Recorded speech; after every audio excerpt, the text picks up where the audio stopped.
Assalamualaikum. Apa kabar kalian semua? Kalau Ana sih, alhamdulillah baik. Ana Nugraha Marwan Amarullah, asal dari SMA IT Nurul Jannah Tasikmalaya. Oke semuanya, sebelum dilanjut, boleh dong saya minta subscribe, like, share, and comment. Cekidot.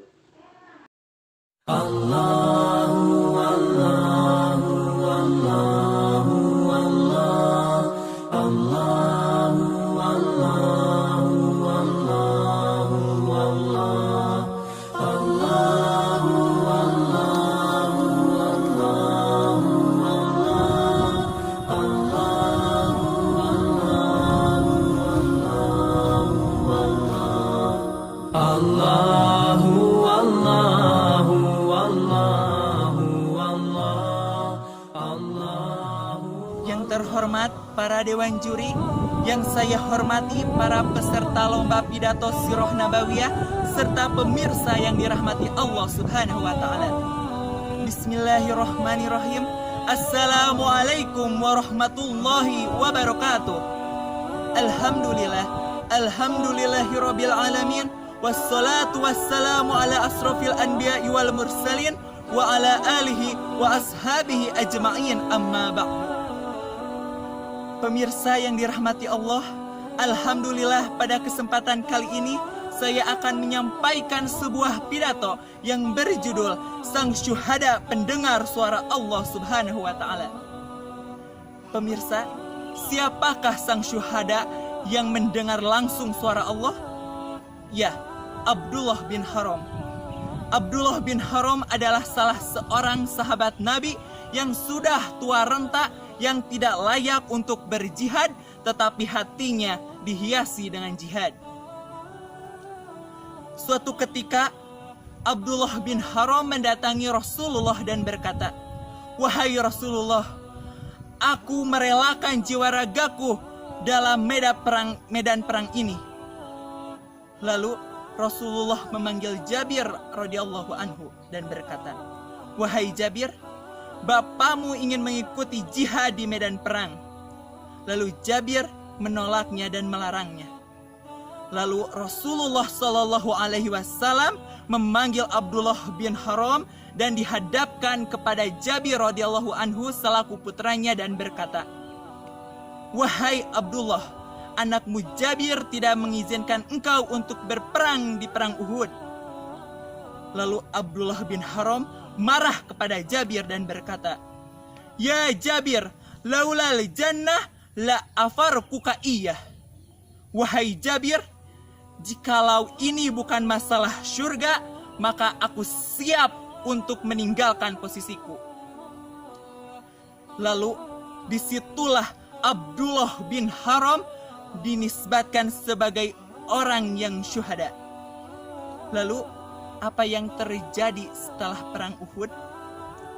Ternyata para pemirsa, Abdullah bin Haram menjadi orang yang pertama kali syahid di medan pertempuran perang Uhud. Lalu setelah itu Jabir radhiyallahu anhu mencari jasad bapaknya yang mati syahid itu.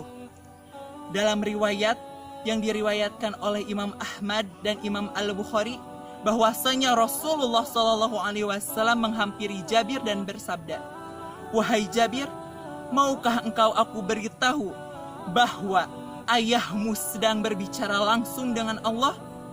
Lalu Allah Subhanahu wa Ta'ala berfirman kepada Abdullah bin Haram, "Wahai hambaku, mintalah kepadaku apa yang engkau minta, niscaya aku mengabulkannya."